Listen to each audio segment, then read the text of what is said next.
It's a Friday night in San Jose, and we're set for arena football as the New Orleans VooDoo try to become just the second team this season to upset the San Jose Sabercats.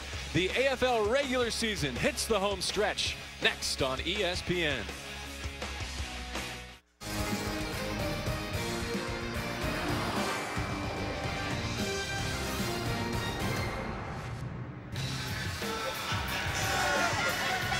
Week 16 brings us to San Jose, California. It's the AFL on ESPN, and SAP Center is home to the league's top team, the 13-1 San Jose Sabercats, ready for their only meeting of the season with New Orleans. And good evening, everyone. With Anthony Herron, I am JB Long. And for the 7th consecutive week, the San Jose Sabercats are the top team in the Arena Football League. They have already clinched a division title.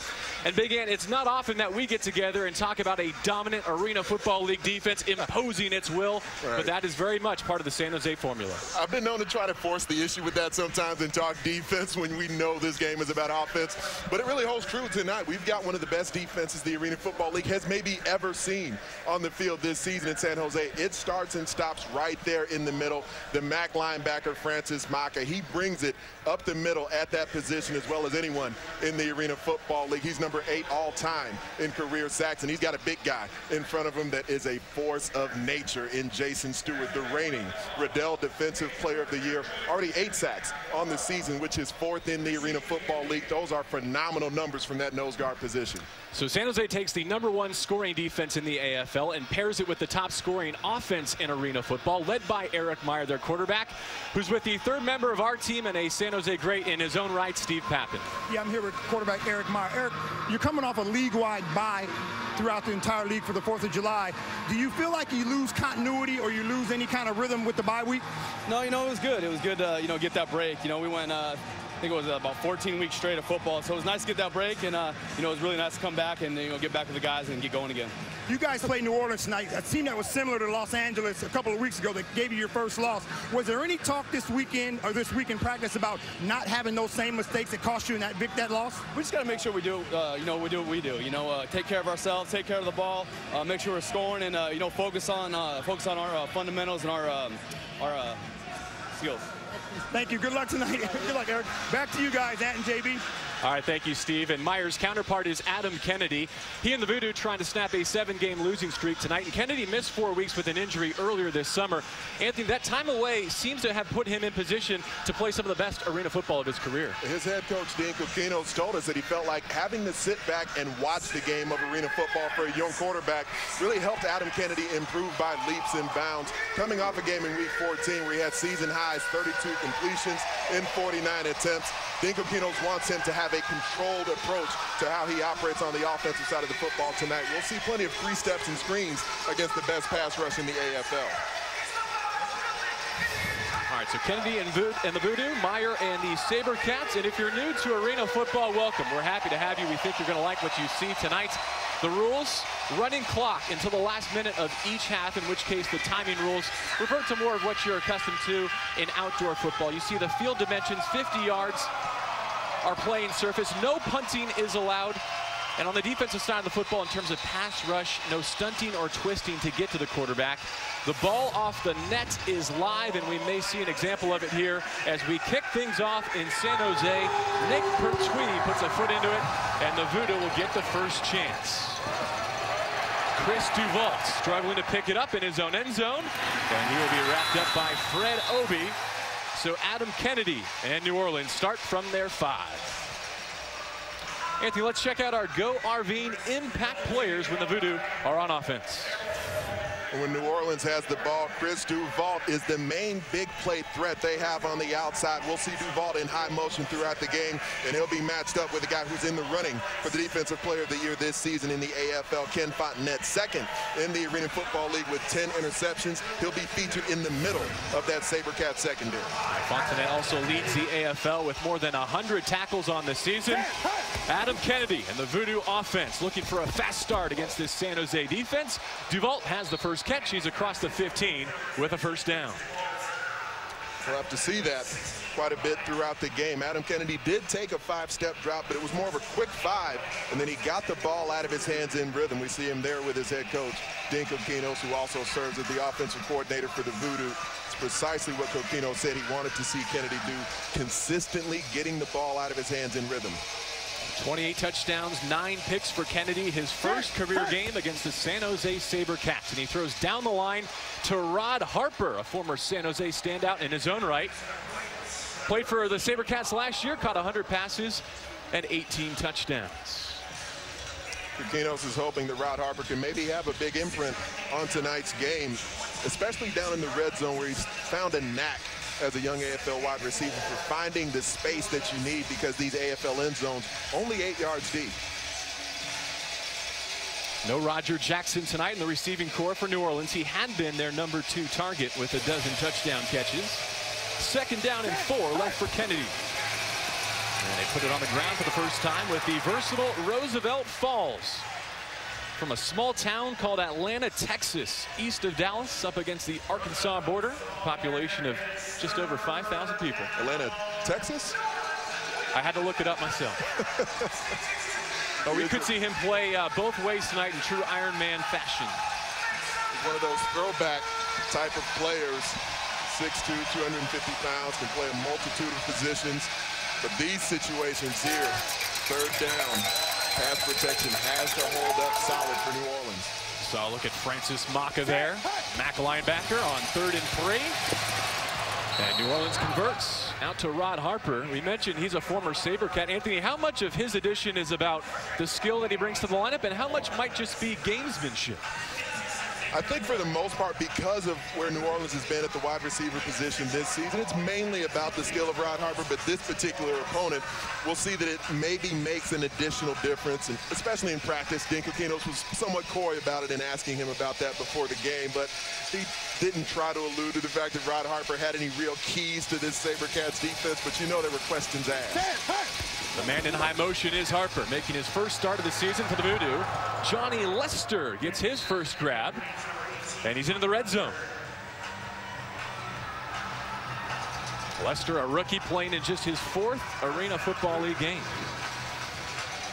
Lester was described as a crafty route runner. See him there catching the ball cleanly with his hands. That's something the New Orleans VooDoo have struggled with at the wide receiver position. Some untimely drops. And now here in the red zone where they don't have many of those skyscrapers, some really big physical targets at wideout, is where things can get difficult.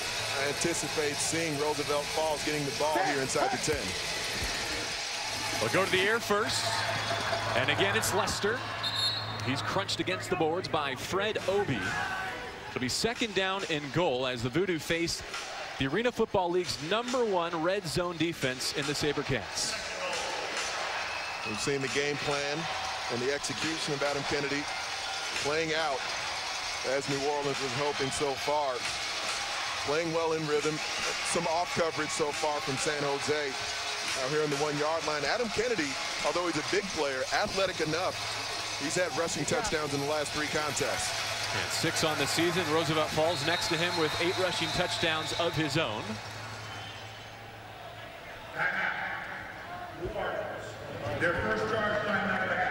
But before 2nd and goal, Dave Kataya, our official tonight, signals timeout New Orleans. And we will take it with head coach Dean Coquinos and the VooDoo looking to grab an early lead here in San Jose.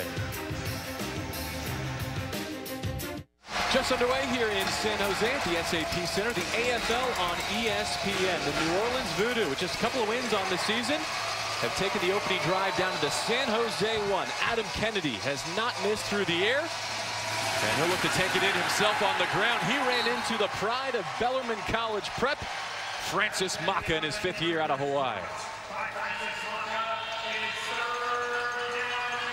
One of my favorite parts about the game of Francis Maka, because he can adjust to being more of an outdoor linebacker when he's down here in the red zone. Knowing the team is likely to run the football, he can square that stance up a bit, play sideline to sideline, and fill the gaps.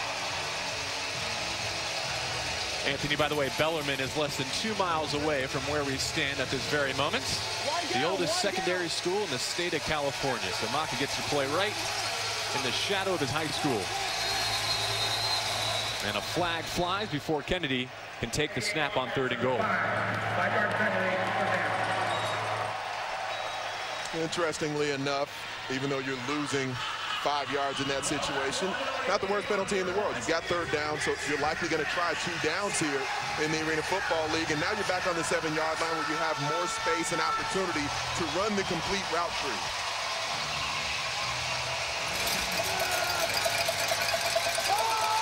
This VooDoo drive started at the 5-yard line.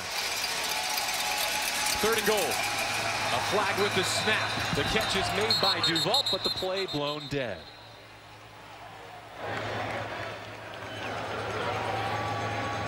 Prior snap, ball start offense. 77, 9-yard penalty. From the tight end, Emilius Dixon. Dixon sort of amped up. He won back-to-back Arena Bowl championships with the Arizona Rattlers, and so he's been in these big environments before. Just got an early jump on that play. So from 2nd down at the 1 to 3rd and goal back at the 12. Again, Kennedy a perfect 5 for 5 through the air on this opening drive for New Orleans. Rolls the pocket to his right, outside the numbers. Throws it away and is picked. The ageless wonder, Cleveland Thomas. His 5th of the summer. The former Florida State Seminole Cleveland Thomas, number 2 all-time in AFL history and career interceptions. He's known as a guy who's able to jam the motion, but down here in the red zone, Adam Kennedy just makes one of those key mistakes you can't make down here in this area of the field. And Thomas with the one-hand, left-handed snag. Look at the resume on Cleveland Thomas. His head coach, Darren Arbett, told us this morning he's given up trying to figure out how Thomas is still doing it and just accepting what he continues to give this franchise. Yeah, just leads like away from the tread. So the turnover gives the ball to Eric Meyer for the first time tonight, and he hits Darius Reynolds with his first completion. Reynolds squeezes out of traffic. He's across midfield, and he's in for 6.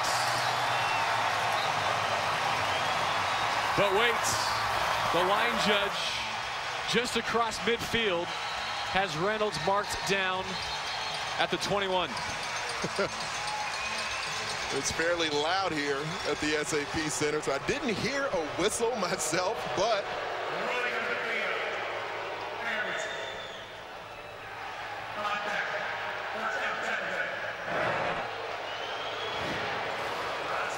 Darius Reynolds, one of the bigger receivers in this San Jose lineup.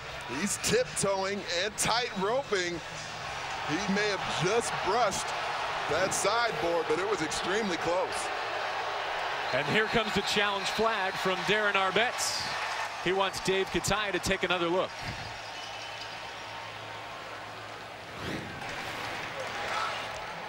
There's Reynolds, so strong after the catch. The stiff arm there.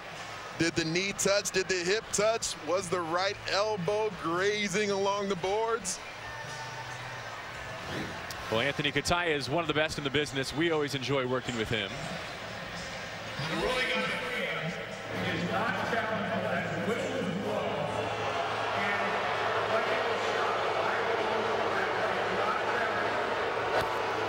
And a thorough explanation there of why he will not be going to the replay monitor.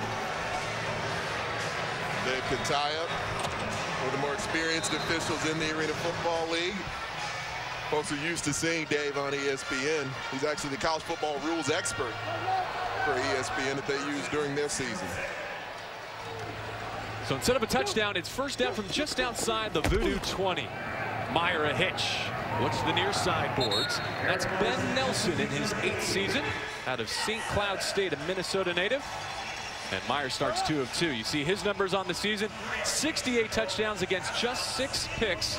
San Jose has thrown the fewest interceptions in the Arena Football League. 68 touchdowns, only 6 picks. I mean, those are MVP caliber numbers. He did miss a couple of games earlier in the season where Nate Chandler had to step into the lineup for him. Before 2nd down and 7, Benji McDowell jumped across the line. In pro defense, number 92. Now we do have Kamani Jones, the San Jose Sabercats center, mic'd up this evening. Although we'll have to check if all the equipment is still in place after he took that shot from the VooDoo nose. New Orleans decided to go with a smaller, quicker lineup. Dean Kokinos and his defensive coordinator, Cosmo DiMatteo, decided that they wanted to try to use athleticism in pressuring the pocket because they know Eric Meyer will be on the run. Nelson in motion, 3 receivers to Meyer's left, now working back to the right side of the field. He's got Reggie Gray with the flag down behind the line of scrimmage.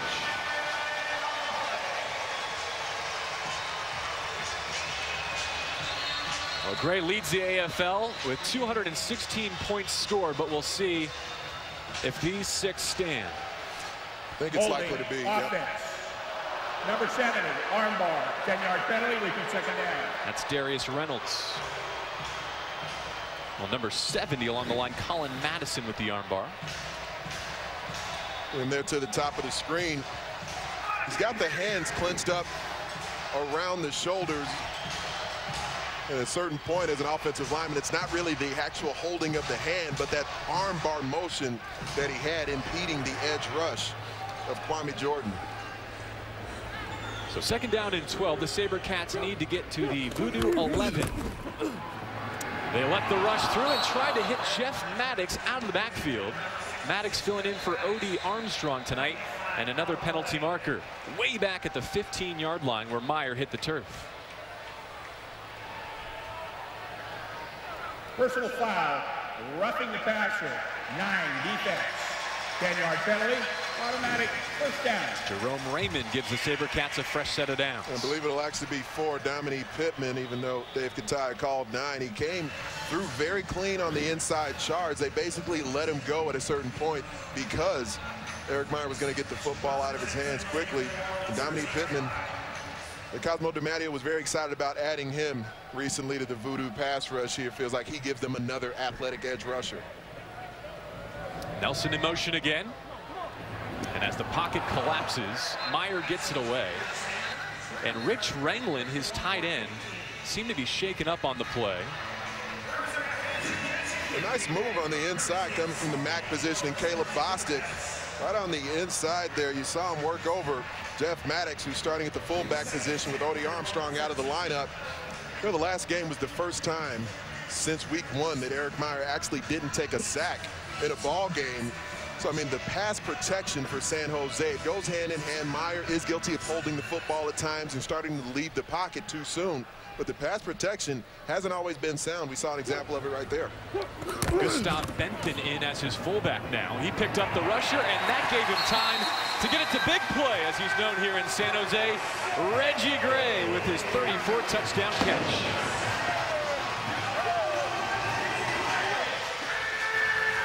Just highlighting the pass protection. You referenced the fullback.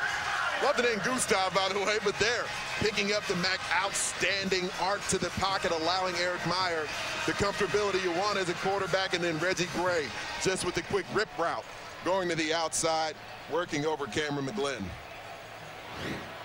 The AFL leader in combined scoring, receiving, and returning, Reggie Gray, and Pertwee with the point after, and San Jose gets a turnover in their red zone and converts it into 7 points.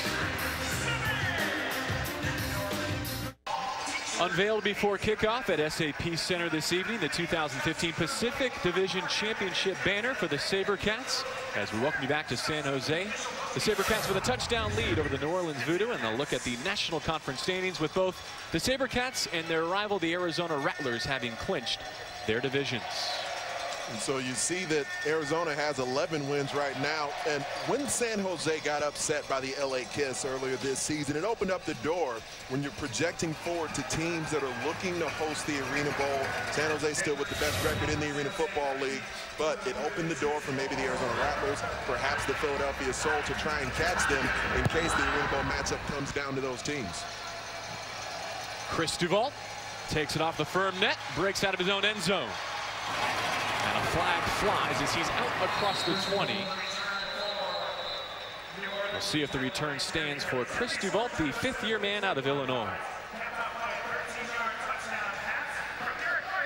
During the return, illegal block in the back, number 44 of the receiving team. Penalties after this from the goal. First down. That's Roosevelt Falls. Coverage of Wimbledon continues Saturday at 9 a.m. Eastern on ESPN with the ladies single final. Serena Williams goes for the Serena Slam, her 4th major in a row. It would be her 6th Wimbledon title. She'll see Garbiñe Muguruza of Spain. Coverage begins with breakfast at Wimbledon at 8 a.m. Muguruza upset Serena at the 2014 French Open, and Serena was quick to point that out in her post-match interview yesterday.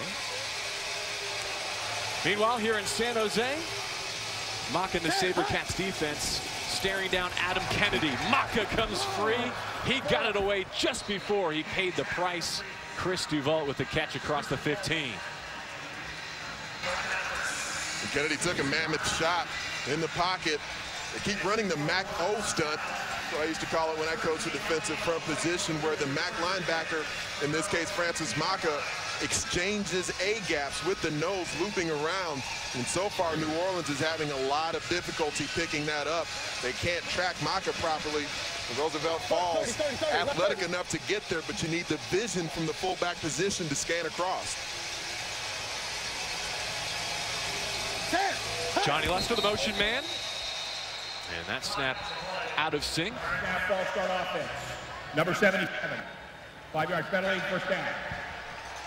And part of the great access we have here in the Arena Football League is getting the opportunity to mic up a quarterback like Adam Kennedy. We'll listen in as he gets the play call from Dean Coquinos. All right, let's go wide down, stack, X hold, Z search.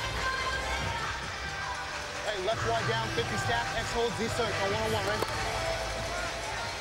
The VooDoo offense that hasn't scored more than 43 points during their 7-game losing skid. They drove to the San Jose 1 in their opening drive. Stack route coming to the board. Choice route up the middle. Right now, the VooDoo can't get out of their own way.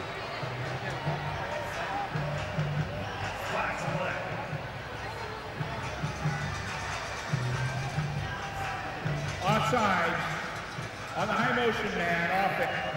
After this, it is a 10-yard penalty. Up now the 7th penalty on the New Orleans VooDoo.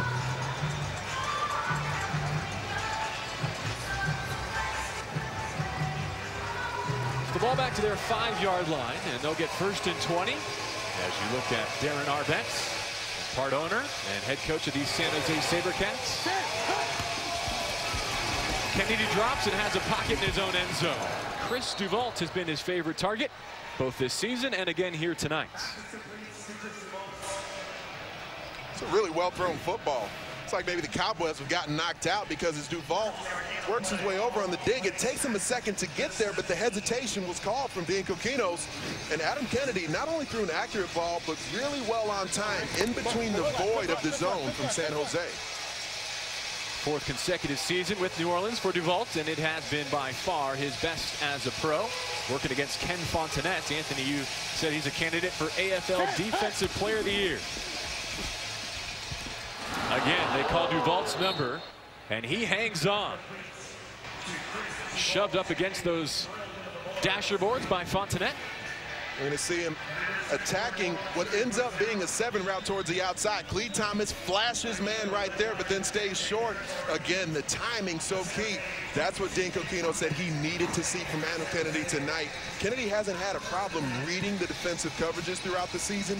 Tends to hold the ball a hair long. He's been on time throughout the game tonight. So into Sabercats territory with a fresh set of downs, and they throw down the line to Rod Harper. And he picks up half of what they needed. Harper getting his first start of the season for the VooDoo.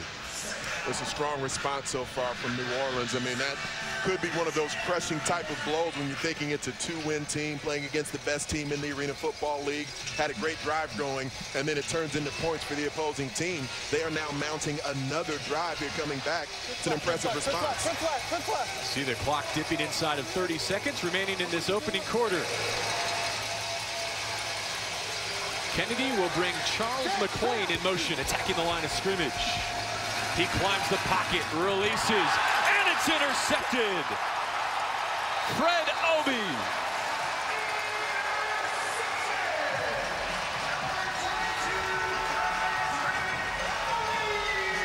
perfect imperfections of a young and talented quarterback as Adam Kennedy took the pull from center, started to flash some of that athleticism as that Sabercats pass rush started to get home, and then Obi snatches the ball away like a thief in the night. In 2 weeks, ESPN News brings you a double dip of AFL action on Saturday, July 25th at 7 p.m. Tampa Bay visits Jacksonville in a South Division showdown. Then Sunday, July 26th at 6 p.m. LA takes on Arizona, the three-time defending Arena Bowl champions. 2 weeks from now on ESPN News, there you see Fred Obi, who just came away with the second interception of the game for the San Jose Sabercats. It's a secondary that's bolstered by the outstanding pass rush they have. And Adam Kennedy didn't really have to climb the pocket as an athlete there. He sort of started to become a runner. And what that does when you don't keep that throwing platform as you climb, then it makes the, you're forced to sort of deliver the ball a little bit late. Between Obi, Van Thomas, Ken Fontenette, all these players on the back end, that pass rush really gets the job done. Back with the second quarter from San Jose after this.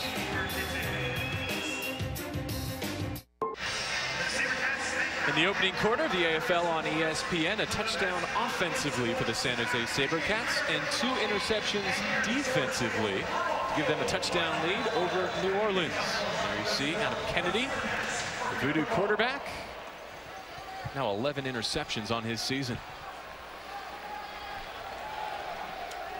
So Eric Meyer has the ball in his hands for the second time tonight. And he starts a drive with a throw out to Darius Reynolds. Reynolds, the fourth-year man out of Iowa State. Meyer took the Sabercats 45 yards in 4 plays and threw a 13-yard touchdown to Reggie Gray in the Sabercats' only offensive drive of that first quarter.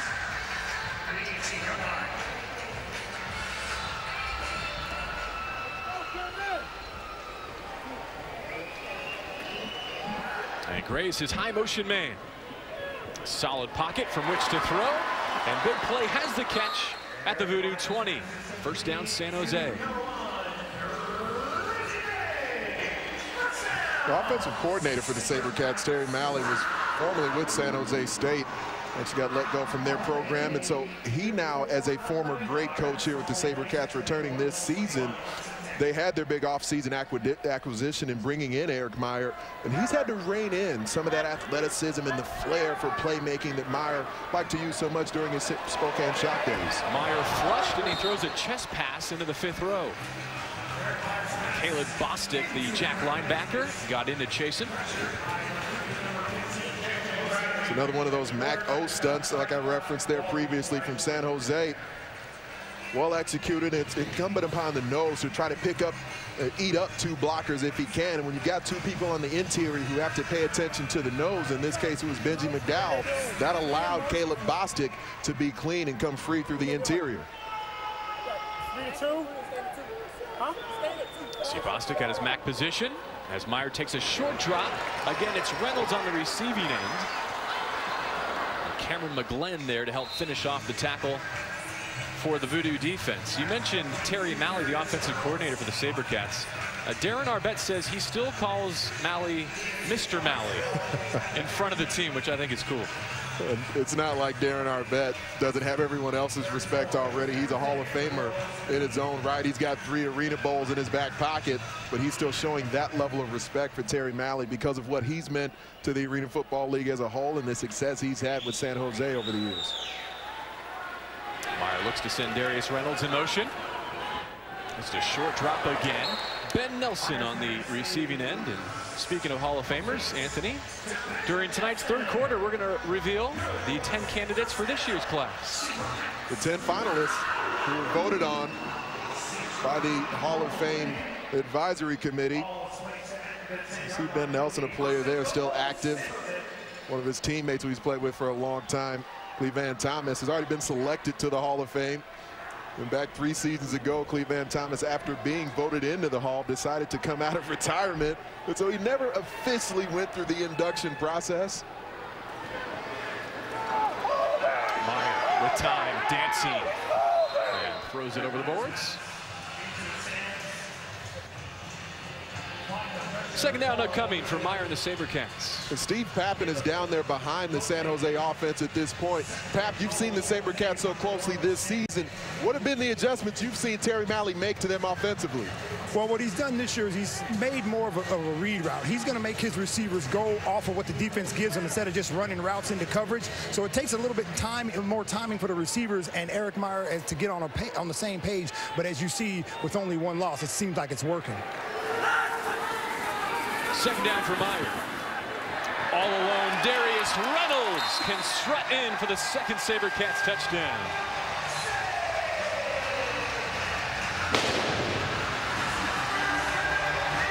Ten-yard scoring play for the Sabercats and a 2-touchdown lead. They just slightly moved the pocket. And Darius Reynolds, who's the safety valve in this formation, the secondary just drops him. They've got eyes in the backfield the whole way. You lose sight of Reynolds, it makes for an easy read for Eric Meyer. Nick Pertwee, the kicker, as you might imagine, working with the top offense in the Arena Football League. He does lead the league in PATs, both made and attempted. And he is 2 for 2 tonight. Eric Meyer and Darius Reynolds connecting from the 10. 2 drives for this Sabercats offense, 2 touchdowns.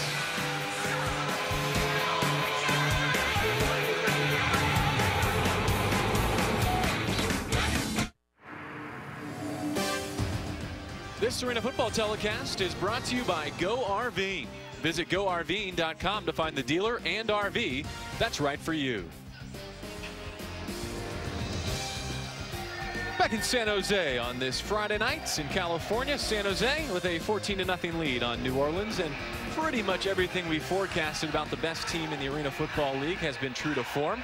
The defense has come up with a couple of turnovers, and Eric Meyer and the offense have been sharp. Key drive coming up here for the New Orleans VooDoo. They've actually outscored their opponents in the first quarter of their games so far this season. They've been a team that's been able to start fast, and then they tend to fizzle a bit in the second half. We'll see what they can do here in the second quarter of this contest, where they have to answer that last San Jose drive. Chris Duval through the soft nets. And Fred Obi, who has one of those 2 San Jose picks, wraps him up inside the 2-yard line. For the latest news, scores, and stats, we invite you to log on to arenafootball.com. Whether you want to check out special features on the league's brightest stars or watch live games via the ESPN3 video player, arenafootball.com is the place to be. Visit arenafootball.com during tonight's broadcast. Adam Kennedy led the VooDoo down to the 1-yard line on New Orleans' opening drive. He threw a pick there and again in their second offensive series, and now they're backed up.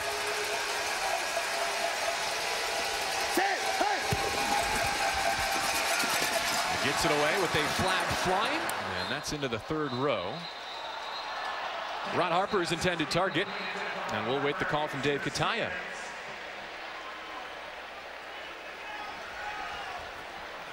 Offsides defense number 8 lined up in the neutral zone. It's a 5-yard penalty, repeat first down.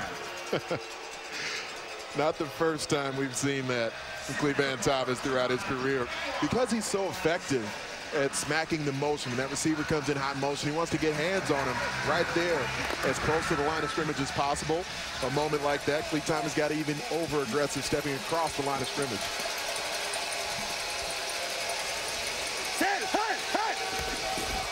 Kennedy goes on 2 there, and another flag flies.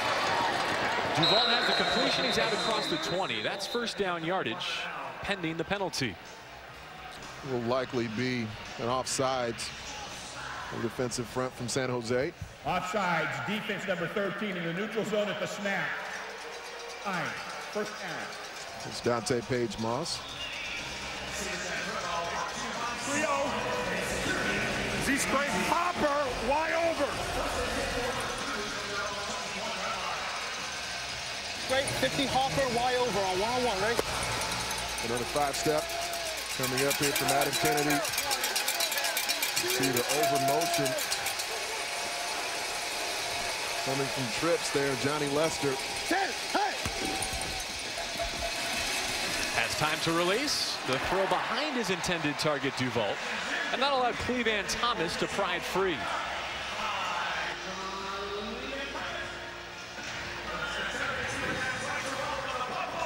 breaking the ball away at the last moment. Good recovery speed there from the old Cajun vet, Cleveland Thomas. Anthony, is it fair to point out that that's really the first ball that Kennedy has thrown that's hit the turf? He had 2 incompletions prior to that throw. But technically speaking, they were both caught by the Sabercats. They were caught. It won't go in the stat book as a reception. It's a fair point. This time, Charles McClain, the rookie wide receiver, is the motion man. The throw goes out to Johnny Lester, who took a pop from Ken Fontanet. And ruled down after what looks to be a gain of 7 yards. The AFL's leading tackler, Ken Fontanet, 29 years old in his 5th season. Really what he was known for throughout the majority of his career up until now. The ball skills, he worked so hard throughout the offseason on bringing footballs in as opposed to coming up with so many deflections. All those 10 interceptions he had coming into tonight's game. We see all that hard work paying off where it stepped his game up to yet another level. 3rd down, Kennedy needs 4. His initial target taken away. Will try to scramble, and he's tripped up by Francis Maka. Should be 4th and 1 upcoming. There was no reason for Adam Kennedy to leave the pocket here. He had clean protection. Well, sometimes you're going to leave and try to find a window, but he basically ran himself into the pass rush of Francis Maka. Right twin. Hey, right tight. Dive 23 pounds. Hey, right tight, no more. Dive 23 pounds on 1-on-1, ready? We'll see him go for a quick snap count here. Won't be on 1st down, but they run the ball right up the middle. Not much there for Roosevelt Falls. Will depend on the spot. And Dave Katias says he has it. So the drive alive for the VooDoo. It's one thing Dean Coquino said he knew he would have to do would be to get the football to Roosevelt Falls. We're used to seeing 4th downs in the Arena Football League in a lot of situations there. There was a necessity because you're down 2 scores already in the 2nd quarter. Can't settle for a field goal on this particular drive. Hey, Z, hold.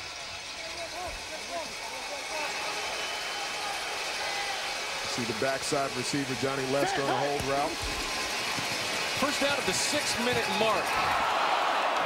Kennedy fortunate to have not just thrown his 3rd interception. David Highland had a couple of hands on it, and Kennedy may have been hit late.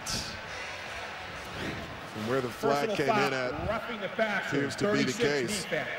10-yard penalty, automatic 1st down. Luis Vasquez, one of many players.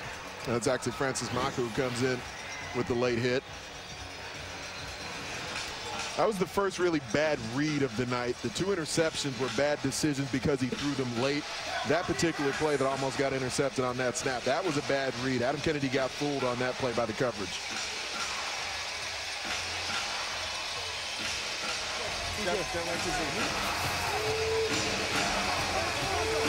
So 1st down and nearly the full 10 in an end goal situation. They fake the pitch to Falls, throw back to Charles McClain, and the Sabercats had it sniffed out. Fred Obie's having a phenomenal 1st half. Pursuit is the hallmark of any great defense. See all those green jerseys rallying to the football. This is where it shows you 3 out of the top 4 players in the Arena Football League with tackles for loss. Francis Maka, Luis Vasquez, Dante Page-Moss, Jason Stewart. All these players from San Jose with these tackles for loss this season, their rankings in the Arena Football League. Cedric Walker, the defensive coordinator, he does a fantastic job with this Sabercats D. Kennedy looking over the middle, touch pass, touchdown. Chris Duvault. And the VooDoo are on the board.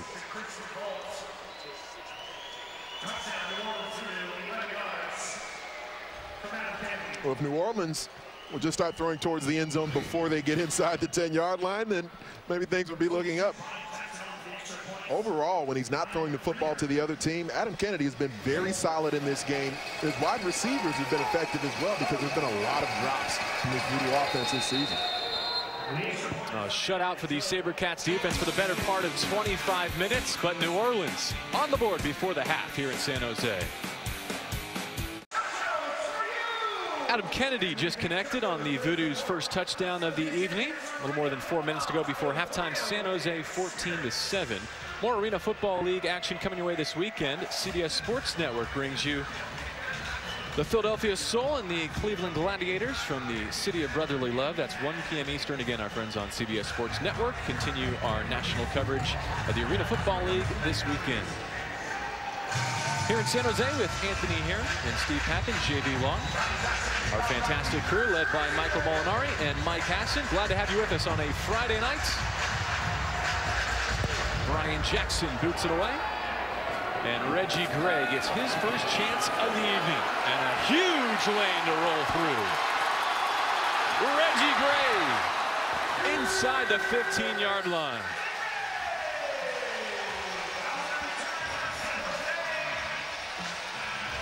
When the kick doesn't get to the net and Reggie Gray can catch it clean with a full head of steam on the coverage team, it is so difficult to contain big play Reggie Gray. His head coach Darren Arbett said, I don't even call him Reggie. I don't really call him Gray. I just call him Big Play because he consistently is the most bombastically dynamic player in the AFL.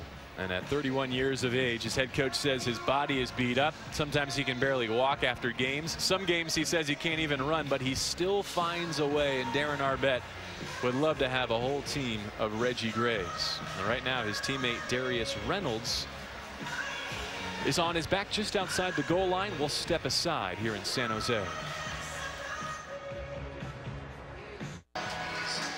Darius Reynolds able to leave under his own power as his offense takes the field with a 14-7 lead. Jeremy Kelly in his second season out of Maine will take his place in the San Jose wide receiving corps. And Anthony Herron should mention the Sabercats also signed a big name, Maurice Purify, this week. Not in the lineup here this weekend, but it might not be too long.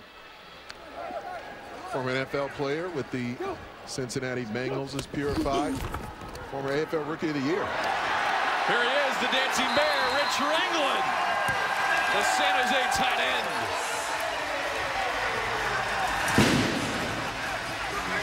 So you lose a wide receiver on special teams, and you go to your 315-pound soft-handed tight end.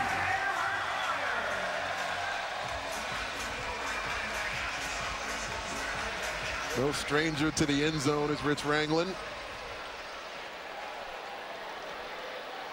It's been a player throughout his time in the Arena Football League, playing that tight end position.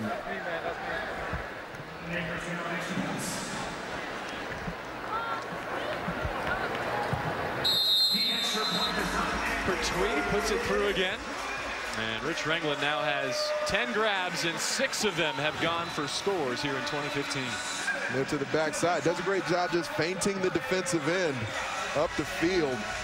And so as he kicks back, he really forces the defensive end to widen out, and that creates the throwing lane. There's defenders in position to try to make plays, but they just can't stop Big Rich Rangland at 320 pounds. I've seen those big guys get the paint.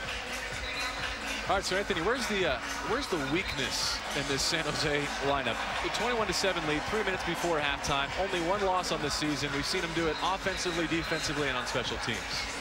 I think what you have to hope for when you're facing San Jose is to see if you can get Eric Meyer out of rhythm. Try to force him to hold the football longer than he wants to. We know he's got the ability to make plays outside the pocket, and he's probably the best in the Arena Football League at doing that. But there are times where he gets himself in jeopardy with holding the football, trying to make maybe the bigger play when it's not necessary. And that's part of what Darren Arbett and his offensive coordinator, Terry Malley, have tried to sort of rein in just a bit. You know, not so much of the freelance from Meyer. He's done a good job with it so far this season, but that is your best bet against San Jose. Meyer so far already as many touchdown tosses, 3 as incompletions, as Duvaltz takes a kick shy of the nets and well covered by San Jose on special teams. David Highland in on the tackle. Saturday at 9 o'clock Eastern, Premier Boxing Champions makes its debut, featuring boxing's next big superstar, Keith "One-Time" Thurman, against the dangerous Louis Collazo. Premier Boxing Champions presented by Corona Extra. It's Saturday at 9 Eastern.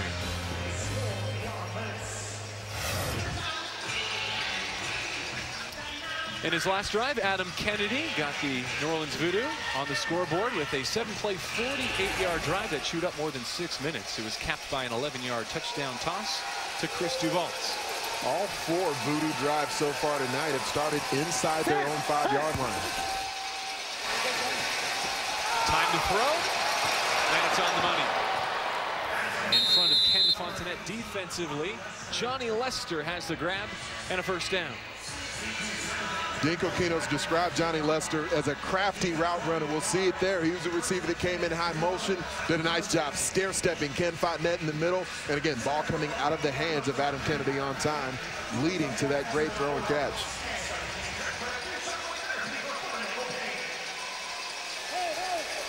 Clock management becomes a factor here. San Jose does have all 3 of its timeouts defensively as we're inside the 2-minute mark, approaching the half. Kennedy going for it all. Duval flips over the boards. He says he hung on, and he did. Save a spot on SportsCenter for Chris Duval. If this isn't a top 10 play, I don't know what is. As Duval rounds off towards the corner, the ball is right on the money. And watch how Kennedy works the pocket here as a quarterback. It makes such a big difference when you're staying in that throwing platform. And technically in the Arena Football League, you need to have a foot down, except when you're shoved over the boards like that. A no foot down touchdown for Chris Duval. 1-minute timing rules are now in effect. New Orleans has 2 timeouts remaining. Adam Kennedy facing off with a former MVP in the opposing quarterback, saying, you want to throw touchdowns, I'm your Huckleberry.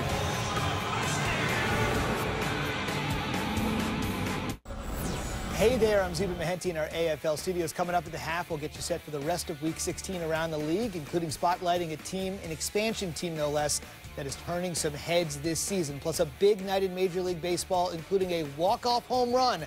We'll show it to you in 1 minute on the Halftime Report. JB Anthony, back to you. Thank you, Zubin. 1 minute mark here before halftime. The AFL on ESPN. San Jose with a 21-14 lead. The Sabercats are about to get the ball back after Adam Kennedy there on your right hit Chris Duval for a 19-yard catch and score his 2nd touchdown of the evening. And it brings the Voodoo within a touchdown. There are times where coaches are blowing smoke when they tell you a quarterback of a 2-11 team is still playing good football and all the ability he has. Very impressed looking at Adam Kennedy in person here, because you can see where he's able to take the coaching he's getting from Dean Coquinos, and it's starting to pay off. We can see here this particular snap where Kennedy will start to leave the pocket, and as he does, he's going to leave the pocket, and let's freeze it here. He still has a throwing platform that allows vision down the field, and it allows him the ability to throw an extremely accurate pass. I mean, he couldn't have gone out and handed the football to Duval any more accurately than that. Certainly can't understate the catch made by Duval, the bravery it takes to go diving into the boards and landing on the opposing side out of play. So the throw was stupendous, the catch phenomenal. Saw the numbers on Kennedy. His counterpart, Myers, takes the field 9 of 12 with 3 touchdowns so far on his card. And Darius Reynolds, who was injured on the previous kickoff, is back on his feet, and he has the catch. Good for about 5 yards, and 1 minute timing rules in effect here, so the clock stops with 56 seconds. Well, now New Orleans in a position where defensively their coordinator Cosmo DiMatteo has to try to figure out how they operate here. So just under a minute. If San Jose were to score very quickly, then you got to anticipate whether or not the Sabercats would try to go 2 for 1. I don't think defensively they'll get too aggressive here from New Orleans though. Likewise for the San Jose offense, taking the short yardage and chipping away at that 1 minute clock. In the secondary, they've got playmakers for New Orleans who are willing and able to challenge the opposing wide receivers. It's really the pass rush up front for the Voodoo that struggled mightily this season. As we referenced earlier, they've added some more athleticism. We've seen a patient approach for San Jose. We've got to remember the Sabercats are up 2 possessions at this point in the game with those 2 interceptions that they've gotten from their defense, and right now still a 1-score contest. Sabercats will also get the opening kickoff of the 3rd quarter. Meyer to the end zone. Reynolds over the end line. Well, deep end zones here in San Jose at the SAP Center, and Reynolds could not keep his toes in. Key to realize, only 1 foot necessary in the AFL. You saw Reynolds, who Sabercats fans very happy he's back in the lineup. That left foot does tap down. It appears to be on the white, so I think it's a good call there from the back judge.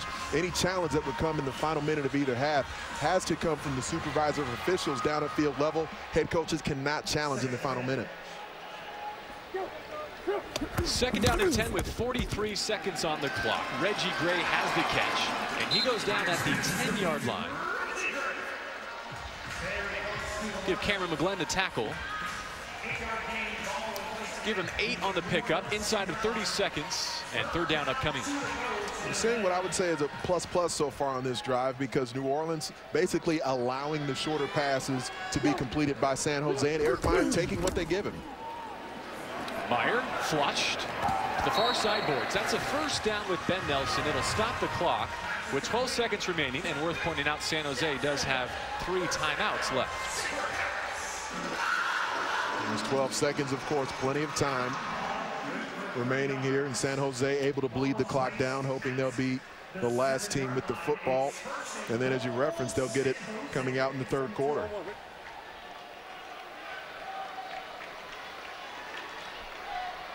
Gray, Reynolds, and Nelson, the receivers for Darren Arbette, looking to take a 2-touchdown lead before the half. Meyer to Gray, reaching for the goal line. Looks like he's just short, according to the spot. The clock stops with 3 seconds remaining, and Eric Meyer wants a few put back on the board. It's so impressive how effective Reggie Gray is in the red zone for a receiver that's listed at 5'10". He's probably more like 5'9". I think Steve Pappin would probably dunk on Reggie Gray. Got him by a few inches, I would guess, and Pap's not a big guy. But he's still at that size, is extremely effective in the red zone because he's in and out of his breaks so quickly. And so with the way they can create space with the other wide receivers, it allows Reggie Gray the space to work over the people in the middle of the field with whip routes and choice routes. They put 6 seconds back on the clock, so that means San Jose should get 2 final shots at the end zone here before the half. They do have timeouts remaining, which does, in a sense, bring the run into play here if they choose. Meyer to throw. Has to get rid of it before the clock expires. He'll dive in himself to cap a textbook 1-minute drill.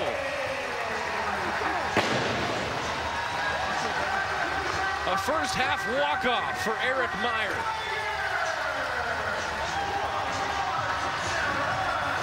The defensive line pinches inside, anticipating a QB sneak. They actually drop back to pass the football, but then all those bodies, 4 different white jerseys, still clawing their way back up off the ground, off the pinch look from the defensive front. Eric Meyer, one of the most athletic in the business, takes advantage.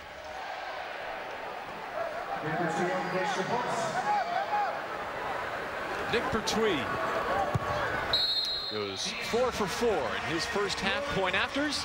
And San Jose doubling up New Orleans as we go to the half. Remember, the Sabercats will receive the third quarter kick. Let's send it down to the field, check in with Steve Pappin and head coach Darren Arbette. I'm here with head coach Darren Arbette. Offense, 4 possessions, 4 touchdowns, 2-touchdown lead going into halftime. Are you where you want to be, or is your team playing the way you want them to play coming after a bye? The guys are playing hard. Defense is playing well. We just had a broken coverage back there, but we'll get that fixed, and we're getting pressure on him, so I like what the guys are doing right now. Not an offensive explosion like you're used to in the first half, but your defense, 2 turnovers already going into halftime. What did you guys see during the course of the bye week in your study of film that is allowing you to shut out New Orleans the way you're doing it? They're doing a lot of things that they did on film. They changed it up a few things, but the guys came back. They worked out when they were gone, so they were ready to go on Monday, and we had a great week of practice. Get to your team, Coach. Good luck in the second half. All right, thanks. JB, Ant, back to you. Thanks, Pat. Coach Arbette and the Sabercats looking to take one more step towards home field throughout the playoffs. Here in Week 16 against the VooDoo, they've got a 28-14 lead as we go to the half.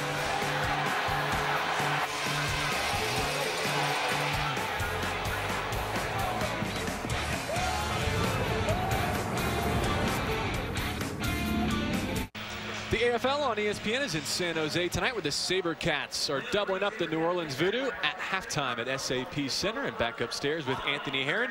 JB Long, welcome to your weekend, everyone. Thanks for spending part of it with us. Well, Eric Meyer had a hand in all 4 of those San Jose touchdowns, 3 through the air, 1 on the ground as the first half clock expired. Eric Meyer's played a steady game, and that's all Darren Arbet needs him to play, just to continue to move the ball down the field. He's been impressive in the first half because of his ability to beat the defense from within the pocket. We know he's got the ability to do that, but there have been moments throughout the career of Eric Meyer where he starts to run around, does a little bit too much, runs himself into jeopardy, takes some big hits. He's played under control, and the playmakers around Eric Meyer have played under control as well. It's been a first half so far where Meyer's completed 14 out of 18 passes with 3 touchdowns and 0 interceptions, and he's done it, as I mentioned, the majority of the time from in the pocket, but here was able to take off and take advantage of a defensive lapse there on the defensive front from the New Orleans VooDoo. So he goes 14 of 18 through the air, 3 touchdowns. And take a look at the penalties and the turnovers, Anthony, conspiring against the New Orleans VooDoo, especially in that first quarter when they had some offensive momentum. They most certainly did. They moved the ball effectively, and every drive throughout the first half of the VooDoo started from within their own 5-yard line. And for most offenses, I wouldn't really say that's a big deal because field position really isn't that important in the Arena Football League. But for the VooDoo, who've been inconsistent on the offensive side of the football, not having an effective kick return game has put them that much further behind the 8 ball. So when you're looking at they're facing the top defense in the AFL, you need special teams to be able to pick you up. And I know you were bringing it up at halftime, JB. I mean, special teams could sort of turn into a key here on this opening kickoff of the second half, I would think. Yeah, with Eric Meyer and the Sabercats set to receive, might the New Orleans VooDoo take their chances with an onside to turn the tide in this game, down 2 scores and set to kick it away. San Jose's opponents just 1 out of 12 this season with onside kicks. The thought process certainly is there for Dean Copinos. Does he pull the trigger and attempt the onside? Ryan Jackson instead boots it deep. And with his heels on the end line, Reggie Gray gets a chance. Already returned 1 into VooDoo territory. And he's out across the 20-yard line, and will hand it back to Eric Meyer.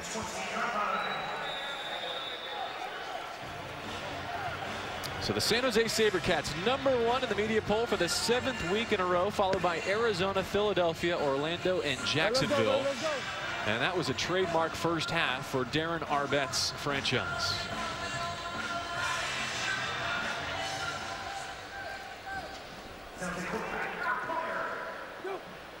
Jeff Maddox once again the fullback for Meyer, who takes a short drop and drills one into Reggie Gray, who caught a 13-yard touchdown toss in that first half. 1 of 3 coming from the arm of Meyer. Some slight adjustments in the pass protection as New Orleans defensive front has continued to run some Mac-O stunts, trying to force Eric Meyer to move the pocket a bit. We've seen the protection from the second quarter on. More sound from San Jose. Adjustments from their fullback, Jeff Maddox, who got the start tonight for Odie Armstrong there in the backfield. Ben Nelson, the motion man. Rush, flushes Meyer from the pocket, throws it over the shoulder of Gray, could not hang on. Cameron McGlenn, the 6-year player from Belmont, North Carolina, there in pass coverage. Let's check in with Pat down on the field. Yeah, you know, one thing that I noticed in the first half, and this play was evident of it right now, is both teams are having a lot of success with their quarterbacks when they 3-step. Whenever they 5-step, we're seeing a lot of balls thrown into the stands, and that play there, Eric Meyer had a chance to get a touchdown, but it was a 5-step drop, and the pressure got to him. And I think in order to beat San Jose, you definitely have to 3-step, and the way the VooDoo's bringing pressure to Meyer, he's had more success with 3-step than he has 5.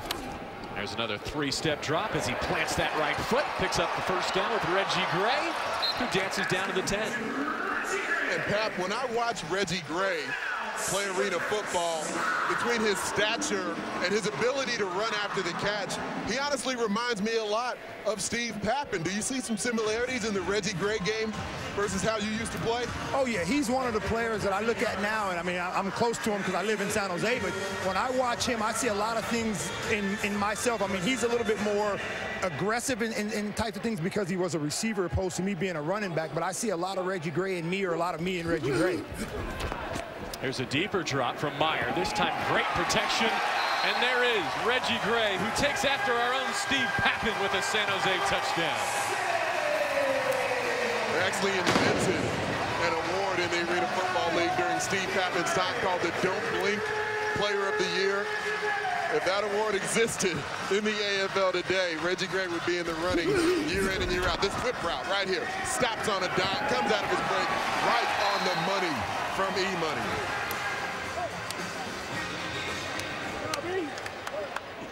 He has taken over, at least temporarily, the AFL reception lead from Marco Thomas of Philadelphia, who will play later this weekend. He came in tied with 124 receptions as Pertwee puts San Jose ahead by a full 3 scores. So the Sabercats cap the first half with a touchdown, and they open the third quarter with another.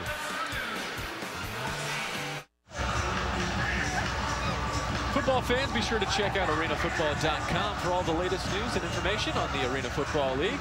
While you're there, be sure to shop the AFL Team Fan Shop for the latest team gear. Check out arenafootball.com today. Welcome back to SAP Center in San Jose, home of the first place and Pacific Division champions, the San Jose Sabercats, now with a 35-14 lead over the New Orleans VooDoo in the only meeting of the season between these franchises. Chris Duvault takes it off the net, juggles, and is drilled by Ken Fontenette, who with that tackle has tied a franchise single-season record, 114. That was held by his assistant head coach, Omar Smith. All right, let's go down to the field. Let's check in with the men known as Pap and Big Play in San Jose. Yeah, I'm down here with Reggie Gray. Reggie, a lot of comparisons between you and I in our game, but I must say, I was never called Big Play.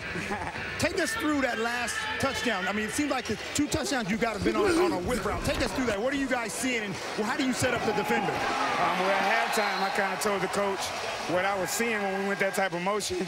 So he put in a play where I basically had the option to whip it. So I was just trying to set the defender up, try to lure him to sleep, and then to whip out of it. Now, we see a lot of the big-time receivers now, the 6'5", 6'4" guys in the red zone. You're a little guy. I'll give you 5'10". I'll give that to you. So how do you feel when you're down there in the red zone and they're sending you across the middle on those routes? Oh, no fear at all. I'm from the south side of Chicago. So, I mean, I fear no one. I fear nothing. So if he give me a play, I know his opportunity to make a play for a touchdown, and I'm trying to go down as one of the best. Keep playing hard tonight, Big Play, Reggie Gray. Back to you guys, Ant and JB. Thank you, Steve. Second down and 2 for Kennedy and the VooDoo. Time running out. He does get it away for first down yardage. All right, so we made the Steve Pappin Big Play Reggie Gray comparison. Another one that came up in our pregame discussion with head coach Darren Arbette was the Reggie Gray Omar Smith comparison, and you thought that one was apt, Anthony. Especially in mentality. Omar Smith, during his playing career, was a guy who played with such intensity, such ferocity, out on the field, a workman-like sort of player during his time with the San Jose Sabercats, and he had that similar sort of mentality where he would just put his body on the line week in and week out. A must-score drive here for Adam Kennedy and the VooDoo. And Rod Harper all along on the near side dasher boards, but with the pressure in his face, overthrew. It's a point in the game where the pass rush for San Jose can start to heat up. We've seen Francis Maka start to take wider angles, working his way around the protection. Isaiah Tuiasosopo now in at the center position. Not able to track Maka as he came around on that Mako stunt. Only Joe Sykes of Jacksonville has more sacks this season in the AFL than the 9.5 posted by Francis Maka coming into week 16. And there's his buddy, his partner in crime up front, Jay Stu, the 7th-year veteran. Getting heavy on Adam Kennedy. They continue to switch up the rushes on the interior so effectively. And so here's Stewart on the inside. Will go through the A-gap, but now Maka comes around to the same A-gap, and so this is a follow stunt. Right there on the inside, you get both rushers through the same A-gap, and Stewart so effectively falls off of the blocker. You over-penetrate one side of the protection and then have a playmaker in position to clean up the quarterback after forcing him in that direction. 8:30 to go, third quarter. It leaves third down and 13. Kennedy needs the 24-yard line and a penalty flag. False start offense. Number 77. After this, the goal remains. Now, Anthony, we talked this morning with Darren Arbet about defensive philosophy, and his quote was, if you get good push up the middle, you'll inevitably be a good defense because the other pieces fall in place around players like Maka and Stewart. It is the shortest distance to the quarterback. That straight line from the zero technique nose to penetrating into the backfield. Now a 3rd and 18.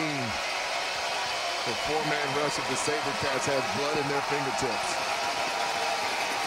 Kennedy, time to throw. Big completion. Chris Duvault did not get the first down, but he sets up 4th and manageable for the VooDoo. Breathing room here, and now the playbook is open. We saw them on a previous 4th down from New Orleans give the ball to their fullback.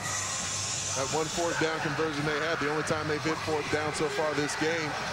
Over 4th and medium, I actually thought from this angle he picked up more yardage than he did. So I don't expect to see them giving the ball to Roosevelt Falls here on 4th and 5. And potentially a screen pass. You still have the opportunity to run more plays than you do on 4th and forever. Sabercats defense already with 2 stops on the night, both interceptions. Now can they stop the VooDoo on 4th? Over the top. The Sabercats take over. Chris Duvault, the intended target for Kennedy. There's a player in Cleveland Thomas, as I mentioned, already selected to the Hall of Fame. He may be getting long in the tooth, but still able to go stride for stride.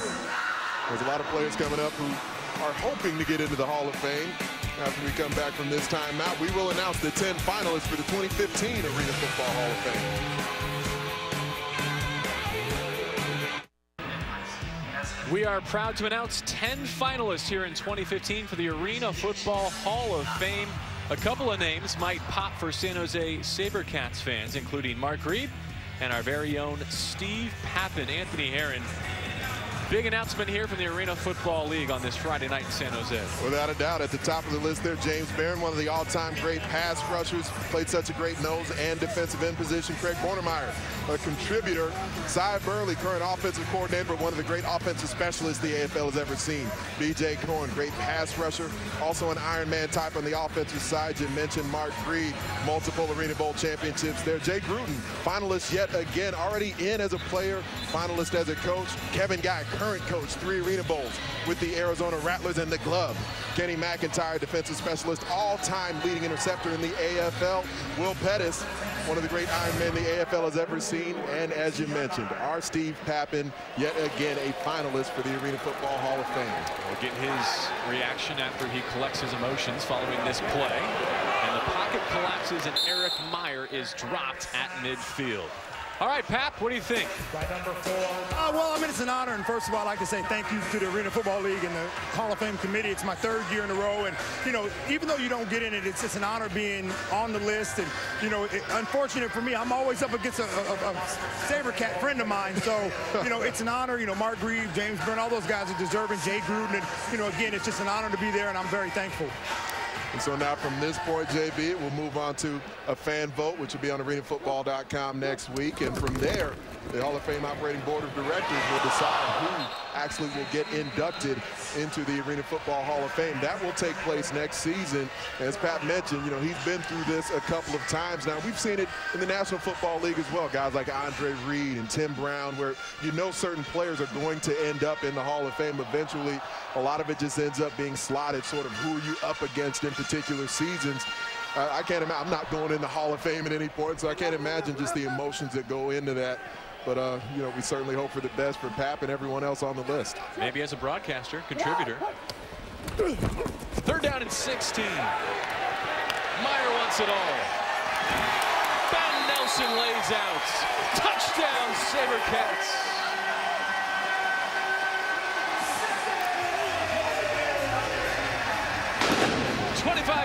From Meyer to Nelson, and the Sabercats are pulling away.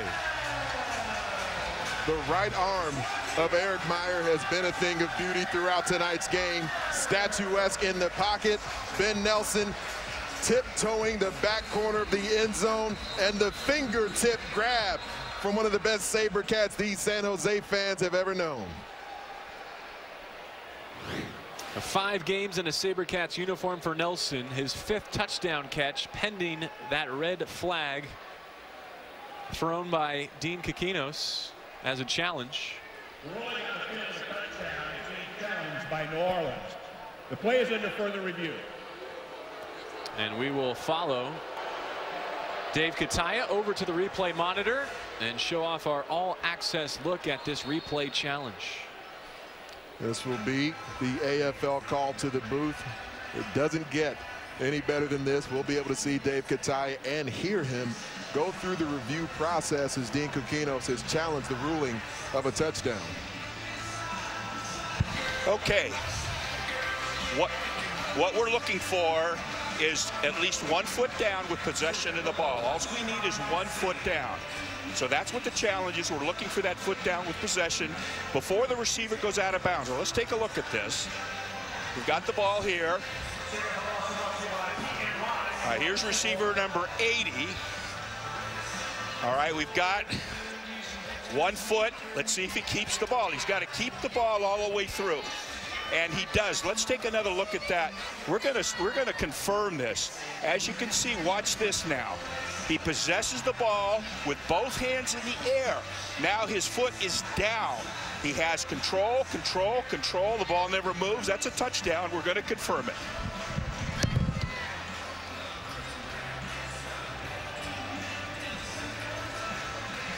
Dave Kataya there talking with our producer Michael Molinari in the truck and walked you through his replay process.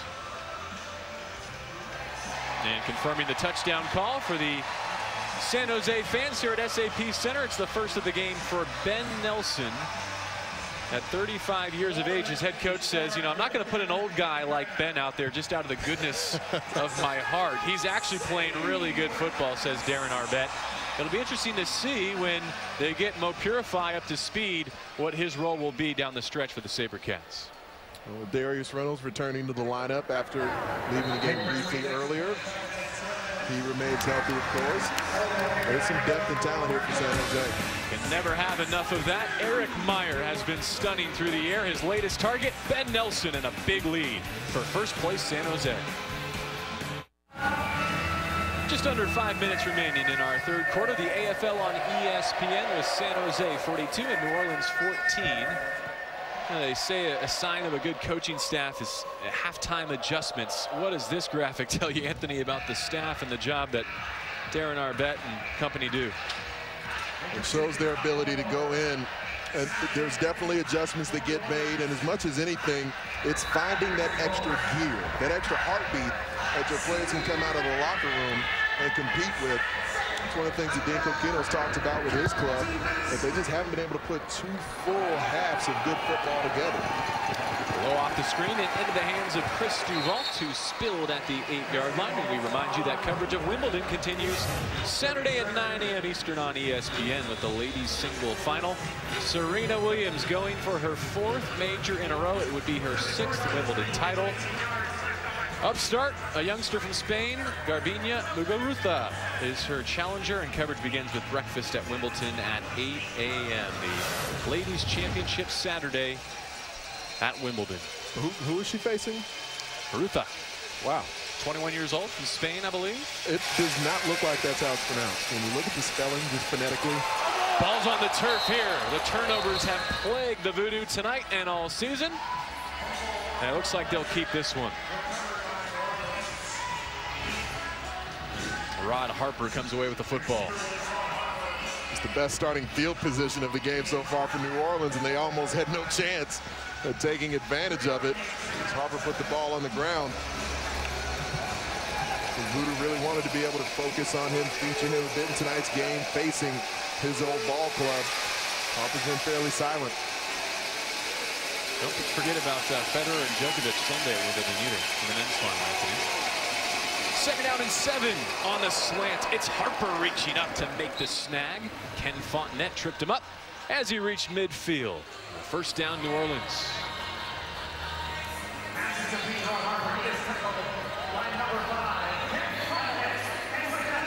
It's like maybe a little bit of tempo. I mean, still huddling from New Orleans, but see Kikinos getting the play call in a bit quicker, and Adam Kennedy getting under center. with more time remaining on the play clock. Now they're taking the time a bit more. Approaching the 3-minute mark, third quarter. Kennedy looking near side all the way. Has Ron Harper again, pushed up against the boards by Fred Obi.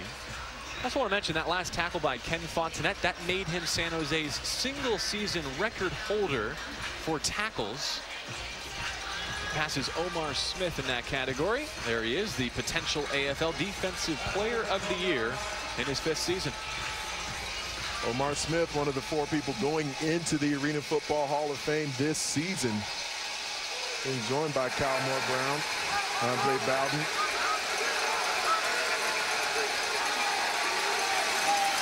From the 15, Kennedy drops and throws it to the corner. Only empty seats available there. Chris Duvault there, the only VooDoo player to face San Jose in the last meeting between these franchises. It came at the New Orleans Superdome back in 2013. Sabercats won that comfortably. They're looking to do the same here tonight. It'd be good to see Adam Kennedy continue to be decisive with the football. He's athletic enough to hurt defenses with his legs. Just don't like it as much when he's indecisive about those moments to do it. It'd be good to see him try to take advantage of the jack linebacker here with his legs. On second down, throws as he's hit. And finds Johnny Lester for the score. A feel-good drive there for Adam Kennedy and the VooDoo offense. We know one thing, Adam Kennedy has toughness. He's displayed it throughout the season. He's been sacked in every game that he's started this year. Takes another hit, staring down the barrel, but able to deliver that touchdown ball to Johnny Lester.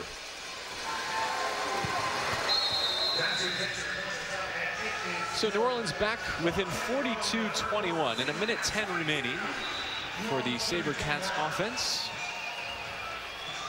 And after playing 14 consecutive weeks to open the season, the schedule sets up very favorably down the stretch for right now what is the top team in arena football, Anthony. We know this contest right here against the Arizona Rattlers has so many implications. That's the other team in the National Conference that has solidified their division title. As you project forward with those 2 teams out west here in the National Conference, they've been, thought of as the top 2 teams in the league for the most part throughout the year. Top 3 teams when you add the Philadelphia Soul into that discussion. But this game, if Arizona can knock off San Jose by more points than the Sabercats defeated them by previously this year, then they can be in position to have the tiebreaker in closing out the season. The top 2 franchises in terms of winning percentage in AFL history. They're 1-2 in the media poll. San Jose and Arizona again this week.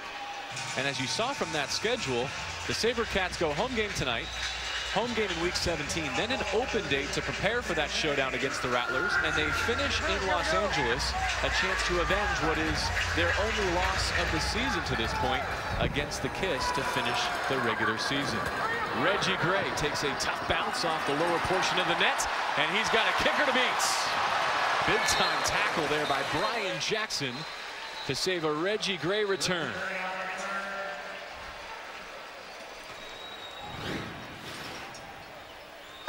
This ball at least does get to the net, fielded cleanly from Gray.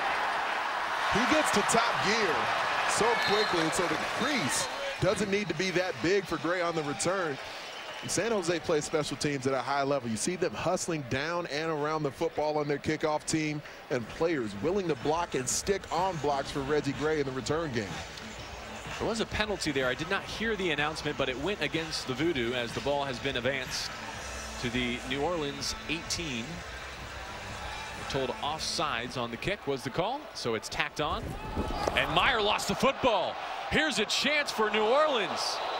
D. Pittman with a huge momentum shift for the VooDoo. I told you that Cosmo DiMatteo, the defensive coordinator for the VooDoo, was very excited about Dominique Pittman there. Mishandling of the snap as Benji McDowell penetrated into the backfield, and McDowell forces the fumble. Pittman in position to pick it up for the VooDoo. McDowell, another one of those versatile players that Dean Coquino's put in this lineup. highly intelligent player, multiple college degrees as he graduated from Lenore Ryan.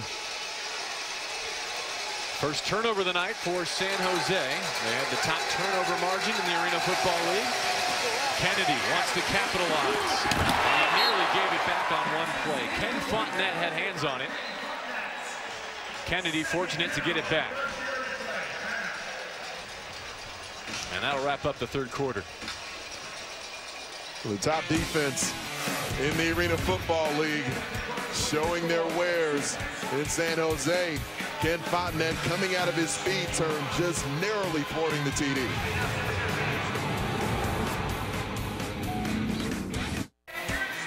First home game in a month for the San Jose Sabercats, and they've made the most of it through 3 quarters. A 3-touchdown lead as we go to the 4th between the Sabercats and the VooDoo. And welcome back to San Jose, everyone. The AFL on ESPN with Anthony Herron and Steve Pappen. I'm JB Long. Adam Kennedy, 22 of 28 and 3 touchdowns through the air, and looking for more with Chris Duval. Broken up by Fontenette as the VooDoo look to move within 2 scores late.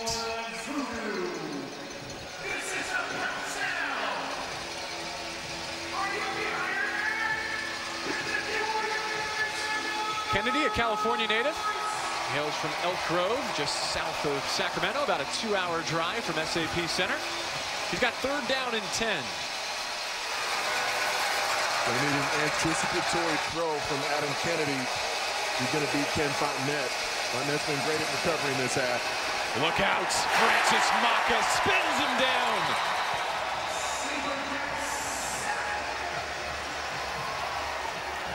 The Sabercats leading sack artist with a huge play on 3rd down. The middle name of Francis Maka is Tuliki Moana. It means to chase the wave. He's done that as effectively as anyone throughout his Arena Football League career. Yet another sack from the former Hawaii Warrior. He'll have his ears pinned back again here on 4th down upcoming.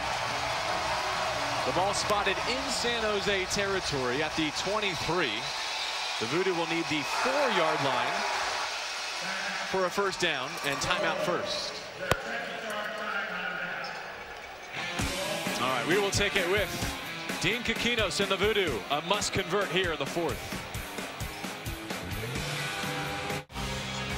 Saturday at 9 Eastern on ESPN, Premier Boxing Champions makes its debut, featuring boxing's next big superstar, Keith "one-time" Thurman, against the dangerous Louis Collazo. Premier Boxing Champions presented by Corona Extra, available on ESPN and your Watch ESPN app.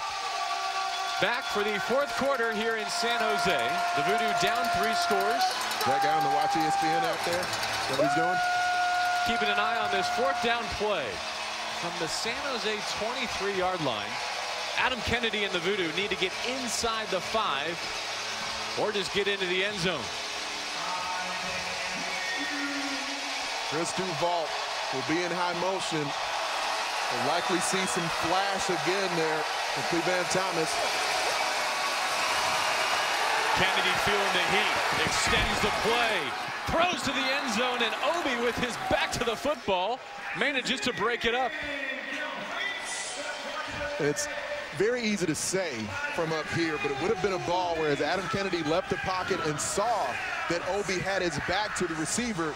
You float that ball up and at least put your receiver in a position where maybe he can pick up an and 1, but the trajectory of the football was so low that Chris Duval really wasn't in position to try and set up the and 1. He just had to sort of try to fight back through Fred Obi. So when you're thinking about it, you know, it's easy to say from up here as all the bullets are whizzing by the head of Adam Kennedy, but that's a situation where you see a more experienced quarterback likely floats it up because the defensive back, in that case Fred Obi, had no eyes on the football. After the turnover on downs, Eric Meyer, the Sabercats back to work. Darius Reynolds has been his favorite target tonight. He took a pop at the 20 and spun for 5 more. 7th catch of the night and a 1st down for the Sabercats. We really haven't seen San Jose attempt many deep balls because they haven't had to. They've been reacting to where Cosmo DiMatteo and the New Orleans VooDoo defense have been playing them. There's been some deep coverage in the middle from Cameron McGlynn. And so Eric Meyer has continued to just sort of work his way down the field. We've seen some great run after catch from the San Jose receivers as well. Ben Nelson in motion on first down for Meyer. He's got a clean pocket. He's got a clean throw. And Reggie Gray has his third touchdown.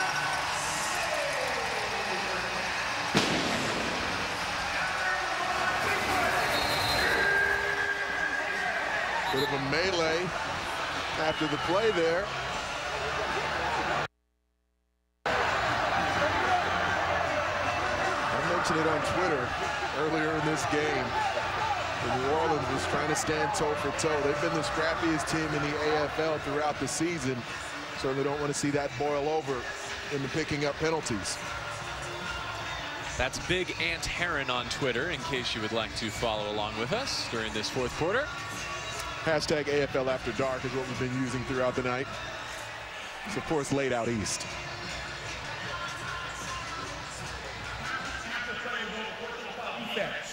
Number 4. That penalty be enforced in the first play after the kickoff. Goes against Dominique Pittman of the VooDoo, who came away with that late third quarter fumble recovery that gave New Orleans a chance here in this second half against the Sabercats. San Jose has regrouped and perhaps put this one out of reach. Good adjustment by Nathan Stanley on the hold there for Nick Pertwee. Eric Meyer has another touchdown, 7 total on the night. This one goes to Reggie Gray.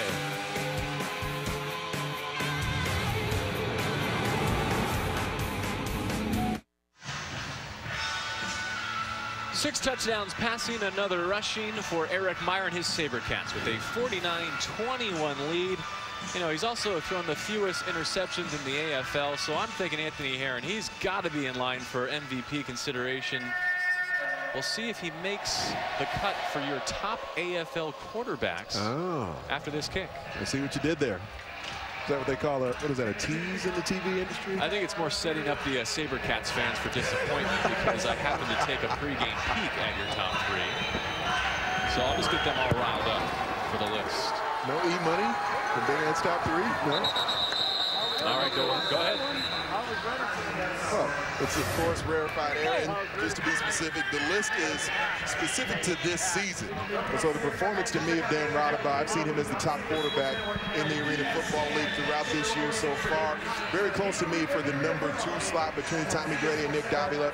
I gave the edge to Tommy Grady because the numbers are astounding. His team has been as hot as any, and he's been in the entire season. That's where Nick Davila, who to me is, of course, the best quarterback in the Arena Football League, but specifically this season, Davila did miss some time, as has Eric Meyer. And so if I was doing a top 4, Eric Meyer would be right there at number 4. But to me, those 3 guys have outshone him for the ability to stay on the field and the level they play at. Flag down as Adam Kennedy hits Ron Harper, the former Sabercat.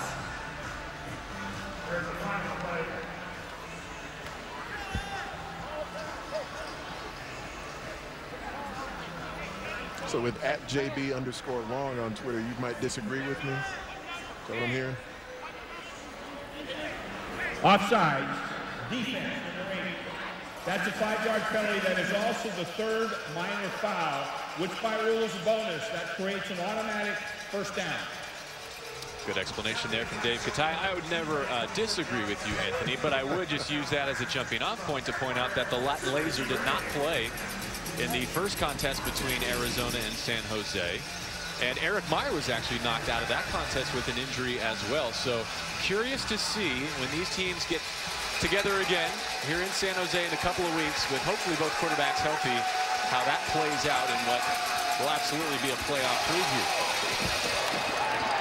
Incomplete there, intended for Lester with Clevan Thomas, who has an interception tonight in coverage for the Sabercats. There will be a lot on the line in that ball game. Looking at the implications it could have on the Arena Bowl hosting picture, like we referenced earlier. But that will also be the Arena Football Hall of Fame game. So that contest on July 31st will be on CBS Sports Network. The Rattlers travel to Las Vegas for a meeting with the 5-8 Outlaws on Saturday. They've got to take care of their own business to make sure that game has 4 implications. Pass behind Harper here. 3rd down coming for the VooDoo.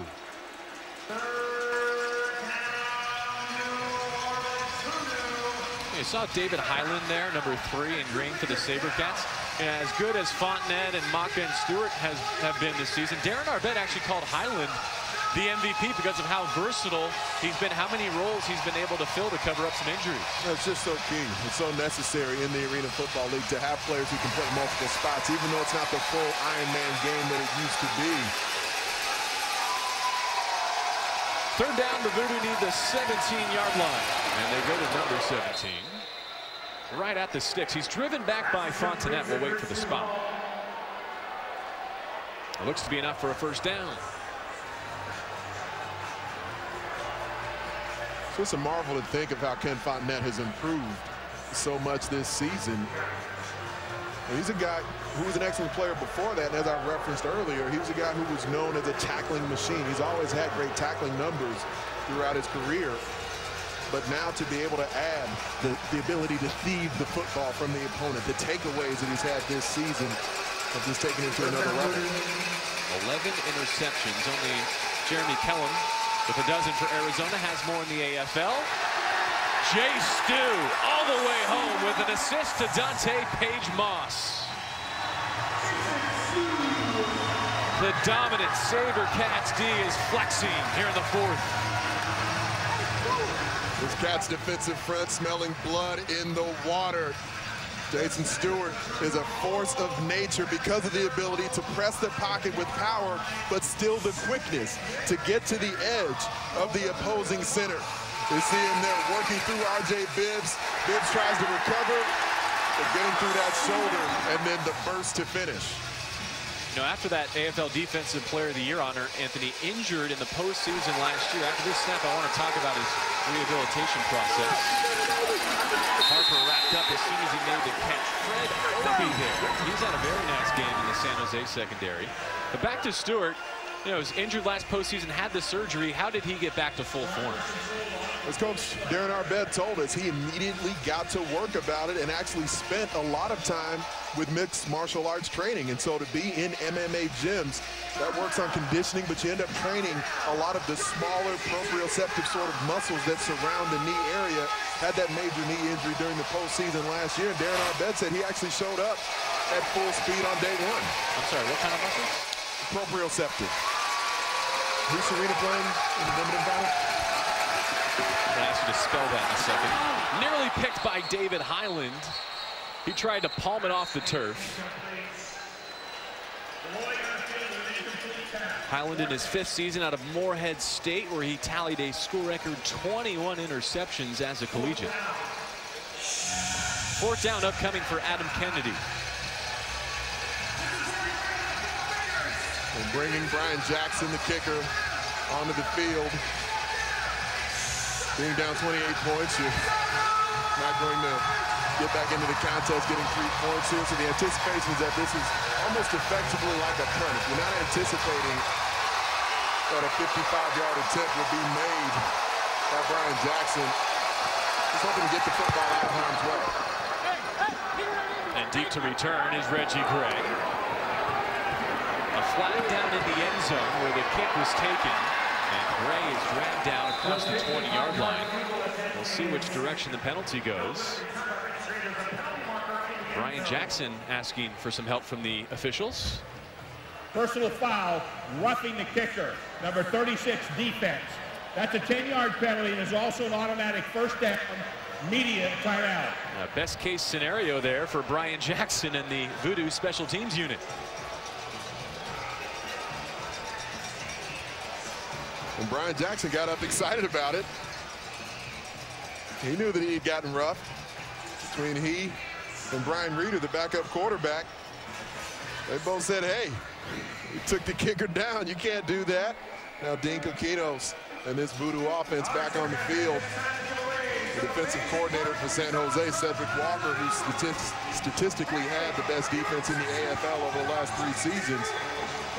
Now they're back onto the field.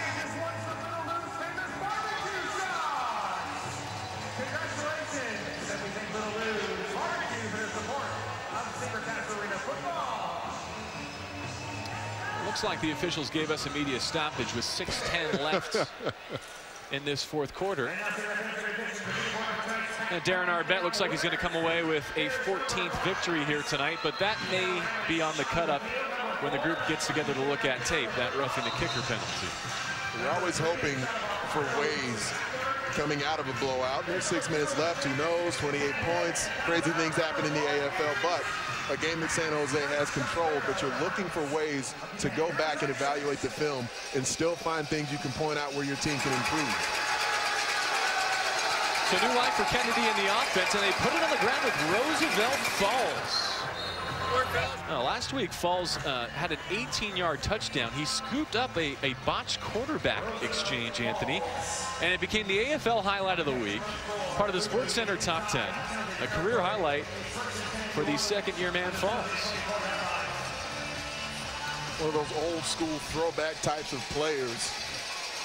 Could have played that old Iron Man brand of arena football outdoors. The guy who's more of a pass rusher. Kennedy working through his progression there. It's his second option. Got 6 on first down with that throw. Approaching the 5-minute mark.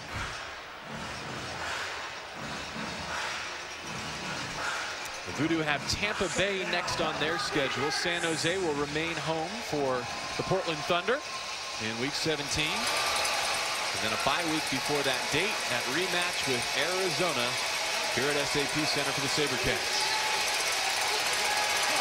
Johnny Lester attacks the line of scrimmage.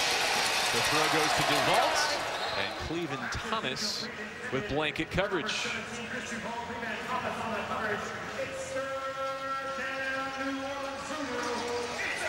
One of the adjustments that's been made by San Jose in recent years is that they used to be this snap in and snap out, this AMC, an always man coverage sort of secondary. And what Cedric Walker, their defensive coordinator, has done here over the last couple of seasons is shown more zone. They still have the ability to do that. They can go up and smack the motion. They can play it tight man-to-man, but they've shown more off coverage, more zone coverage than what they did. But it shows more variation. What's the good about that? Charlie McClain breaks through tacklers to get into the end zone. The rookie from Oxford, Alabama, with a silver lining for the VooDoo. This is one of the risks you take because they've played such close, tight man coverage here. So you miss one tackle, the tackling machine, Ken Fontenette, evaded by McClain, and then you've got no one left to beat in the deep middle for the touchdown. More extracurriculars late in this one. No penalty markers thrown. And so with 3:33 left in San Jose, the Sabercats have a 49-28 lead.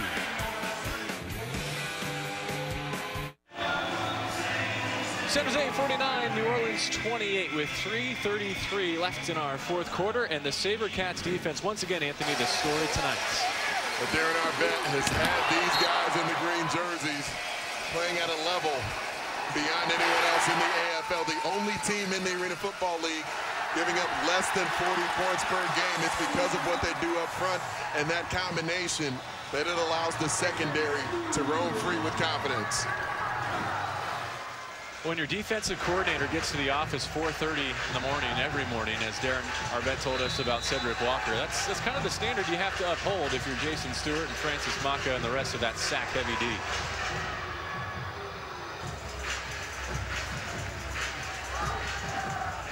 After the VooDoo touchdown, they go onside. A great hop, but Jeremy Kelly was there to pluck it out of the air and secure the possession for the Sabercats. All right, so this is game 1 of week 16 in the Arena Football League. A look ahead to what's left. Boy, it's a good slate. Cleveland at Philadelphia Saturday. The war on I-4 as well. Arizona we talked a lot about. A Sunday contest as well with Spokane traveling to LA. And this game right here between Cleveland and Philadelphia tomorrow on CBS Sports Network. I mean, last season, there were 3 different games, and all 3 between those 2 teams came down to the final play of the night. Cleveland came out on top all 3 times last year, so those have been some of the most exciting games nationally televised on the AFL in recent years. Ben Nelson with the catch there from Eric Meyer. Goes over to chat with Terry Malley. Dee Pittman looks shaken up on the defensive side for the VooDoo. The second time that he's faced the Sabercats this season. He picked up a TFL back in April here in San Jose as a member then of the LA Kiss before making his way to the Big Easy. Came over in the trade for Rayshon Kaiser. Both teams certainly benefited with that one. A flag down as Meyer throws it 6 rows deep, and he too is hobbled. This might be the point in the game where we see a bit of Nathan Stanley, the backup quarterback for San Jose, if Coach Arbette feels like the outcome is secure. Well, that would get my vote if I were a Sabercats fan. There's ever been contests late in the game where Meyer's gotten hit, gotten hurt, had to leave. Seen a lot of Nathan Stanley throughout the season. And he's had plenty of top starting experience. 64. 10-yard penalty, repeat second down. Rich Ranglin tagged with the penalty there. There is Nathan Stanley, 26-year-old. Spent a couple of seasons in the SEC playing at Ole Miss. Very live arm, nimble both inside and outside the pocket. And the opportunities he's had to start, he's played well. You know, there's some big thoughts, big expectations for Nate Stanley. Final 2 minutes from San Jose. 2nd and 11. Meyer stands in and throws what's an interception for now. There's laundry everywhere. We'll have to sort it out. Cortez Stubbs, for the moment, would have his team leading 4th pick.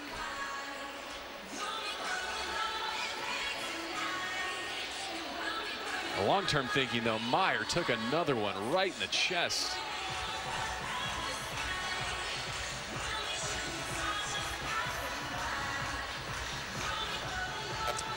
Two fouls for the play. Illegal defense, outside rush.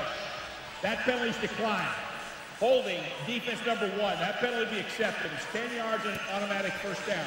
So, Pap, I mean, what do you think? You're seeing Eric Meyer down there. He's taking a lot of big hits. Do you see Darren Arbette removing him from the lineup at some point?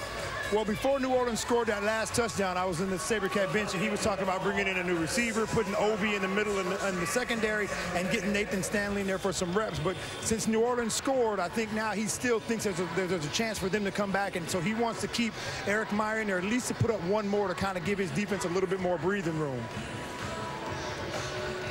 And while we're approaching that 1-minute warning, you know, anything can happen here. So it is a 3-score game. We've seen 3 scores made up in the final minute in arena football play. Meyer to the far side. That's Ben Nelson. 7-yard pickup on first down. And the clock will continue to roll until we hit that 1-minute mark, as you alluded to.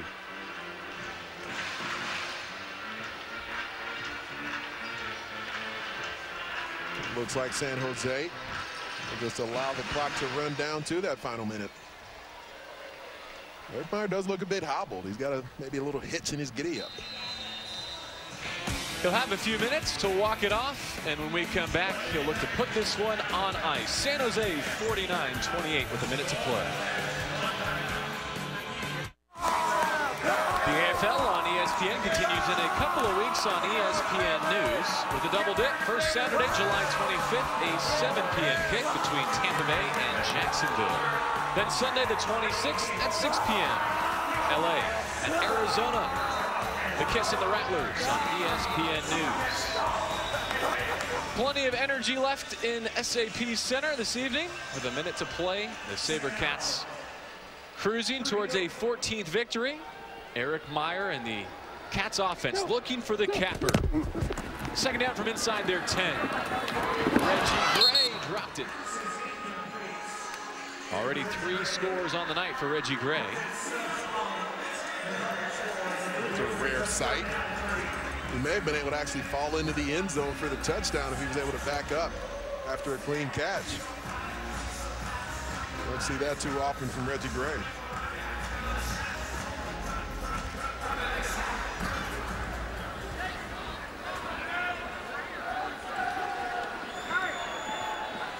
Sets up 3rd down and 4. Meyer sets his feet. Gives Gray another chance. Reggie Gray, the finishing touches on a Friday night in San Jose.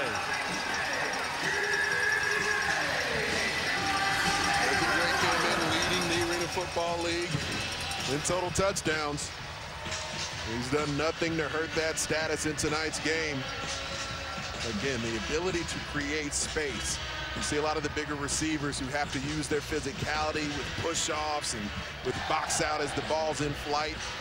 Reggie Gray just so precise with the way he runs routes and the ability to get in and out of cuts at a level that defensive backs just can't match. Nick Pertwee remains perfect. Reggie Gray with 9 catches for 92 yards tonight. 4 scores to bring his season total to an AFL leading 37. Take a look at the American Conference standings. We've talked about this South Division several times during the AFL on ESPN season. Orlando, Jacksonville, and Tampa Bay, Anthony, still have a lot to settle.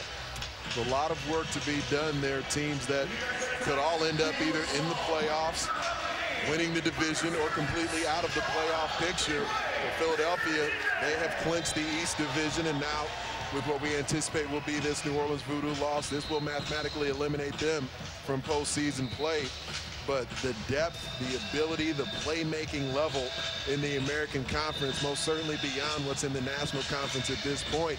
So any team that comes out of the American Conference will definitely be battle tested, because week in and week out, they face top competition. I showed you the weekend schedule in the Arena Football League. If you want to access every game all at once, go to arenafootball.com and click AFL Live for an online broadcast of games around the league via the ESPN3 video player. Or if you're on the go, download the Watch ESPN app to your mobile device and keep up with all the AFL action there as it happens. How cute was that? I mean, I know you were doing your promo, maybe you were in JB land right there, but that was an extremely cute moment. I'm not big on cute moments either. I don't know if you know that about me. No, they don't really happen often in JB land either, so you're right, I missed it.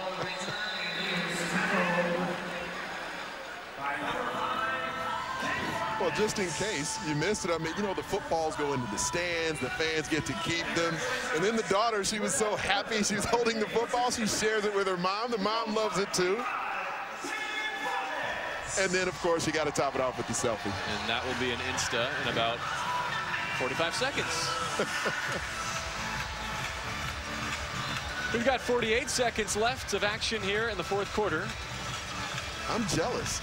And it's not like I don't have access to footballs, but I'm jealous of the little girl now. She's just making me wish I had one of those right now.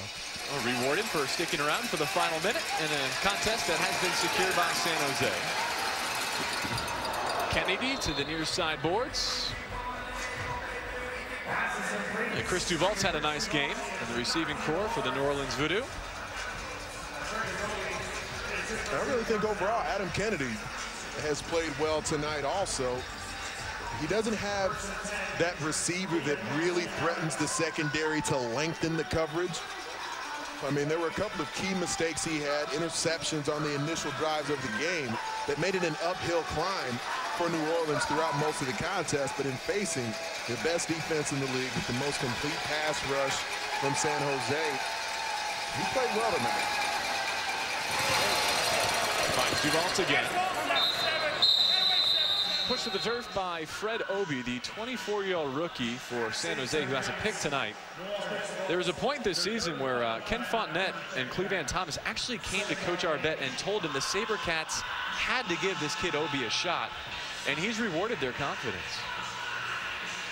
You've got that level of experience and depth in the secondary, and then you add in David Highland at the jack position, and so there's a lot of moving pieces that they can shift around to make it work. And Darren Arbette, he's been able to push the right buttons. He's already in the Arena Football Hall of Fame with his 3 Arena Bowl championships that he has at this point.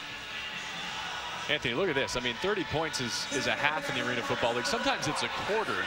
The Sabercats are looking to hold a 7th opponent below 30 points in a game here tonight. Only team in the AFL with their defense averaging giving up less than 40 points per game.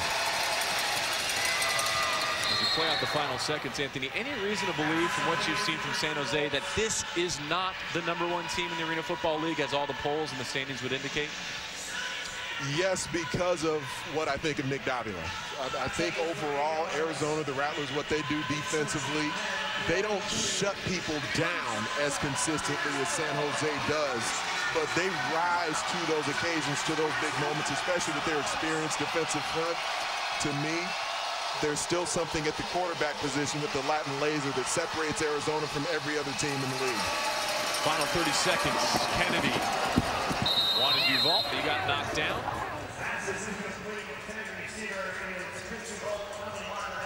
Even though I put the Latin laser at number 3 in my quarterbacks for this Pass season. interference defense. Number 22, penalties after this is a goal. It is also an automatic first down. Presumably only because of the lost time due to injury that has depressed his stats below their normal levels. Without a doubt. And it's also a credit to Dan Rauda on what he's done. I mean, a career year that he's had with the Philadelphia Soul, who the nation will get to watch on CBS Sports Network tomorrow against Cleveland. There's a reason that, to me, if I had a vote, Dan Rauda would be my MVP of the Arena Football League right now. He's put up phenomenal numbers. He's led that team in the Philadelphia Soul to a great start at a division championship. The Sabercats had a game and a half in the standings on Arizona as this week 16 began. All right, thank you. They're going to pick up their 14th victory here tonight and prove to 14-1. The VooDoo will be officially eliminated from playoff contention, but they're looking to finish their Friday night on a high note. On the fade pass to Rod Harper. Former Sabercat denied a evening-ending touchdown for the time being. This is what we anticipated seeing more of as New Orleans got into the red zone. Rod Harper just hasn't been able to get off the line of scrimmage. He mostly works as a stationary target. They don't use him in high motion very often. But down here in the red zone, he does have a feel for space. He's not the biggest receiver in the world, but he's got a fairly wide catch radius.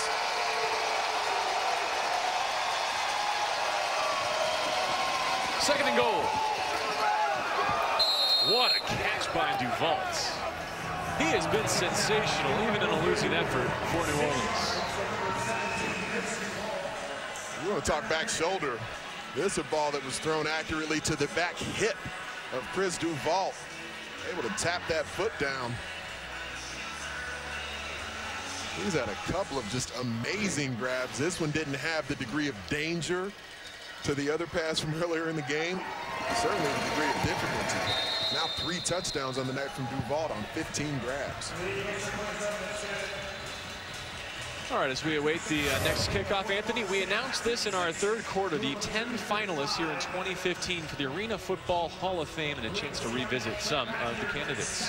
Between James Barron, Cy Burley, I mean, there's guys who played at such a high level, both who won championships and didn't, and we know Mark Grebe, now his first year of eligibility, he's one of the guys who you would anticipate should be right there between he and Kenny McIntyre. I mean, these are guys who are the all-time greats at their particular position. And then from there, we'll just see how many end up getting in. I mean, over the last couple of seasons, the numbers dwindled a bit, since the Hall of Fame was brought back after being gone for over a decade, and now it's been back for a few seasons, and year by year there's less and less players who end up actually getting inducted from that group of 10 finalists. Our Steve Pappen, yet again, one of those players who are amongst the 10 finalists. We've seen it, as we mentioned, play out at the National Football League level and other sports where there's some times where you may not be that first ballot guy, but Steve Pappen's the type of player with the career he had, still the all-time leader in average all-purpose yardage per game in the Arena Football League. We certainly know he will get heavy consideration. You saw the Sabercats franchise in the odds when they were winning Arena Bowls. You saw them under Mark Grebe. Do you sense a similar vibe, a similar look to roster construction with what Eric Meyer and the Sabercats are doing here in 2015, Anthony?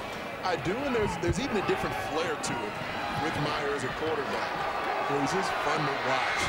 You can see him play, and against this defense tonight, he really didn't have to use so much of that flair and that playmaking ability that he's become known for. I think there's good to that. To playing the more structured version of the quarterback position while still having the ability to break a defense down when the play breaks down. I think there's a different flair when Number you're comparing. 36 of the receiving team. It's a 10-yard penalty, first down. When you're comparing what Eric Meyer's doing versus what they got out of Mark Grebe and some of those great teams. I'd say this. defensively, I think this defense is probably better than those championship Sabercats defenses. And Eric Meyer is probably keenly aware of that he doesn't have to be dramatic, as you see. He doesn't have to have that flair if he just lets that defensive front do the work.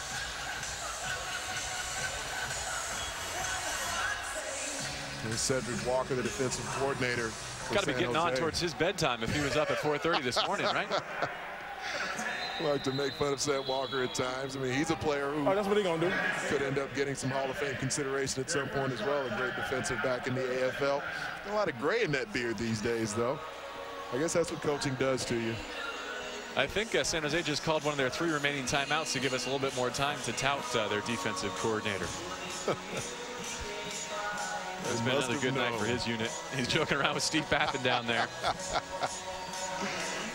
Yep, Pap's got eyes on it. I don't know I guess it can't be a playoff beard the entire season. There is a level of confidence in making postseason play.